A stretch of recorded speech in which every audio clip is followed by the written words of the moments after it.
குரல் முதன்மை செய்திகள். மும்பை திமுகவினர் முத்தமிழ் அறிஞர் கலைஞருக்கு நினைவஞ்சலி செலுத்தினார்கள். மும்பை திமுக சார்பில் முத்தமிழ் அறிஞர் கலைஞர் அவர்களின் 6வது நினைவு அஞ்சலி தென் மும்பையில் கல்பாதேவி ரோட்டில் அமைந்துள்ள உதயசூரியன் தேநீர் வளாகத்தில் மும்பை திமுக மாநில முன்னாள் இளைஞரணி அமைப்பாளரும் மும்பை கலைஞர் தமிழ்ச்சங்கம் நிறுவனர் தலைவருமான மா. சேசுராஜ் தலைமையில் நடைபெற்றது. கருப்பு சிவப்பில் அலங்கரிக்கப்பட்ட கலைஞர் படத்திற்கு மாலை அணிவித்து பூக்கள் தூவி மரியாதை செய்யப்பட்டது.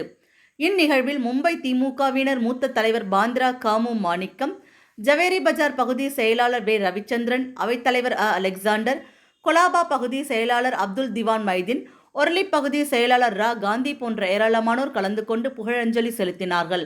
ஜனசக்தி குரல் செய்திகளுக்காக கருணாகரன்.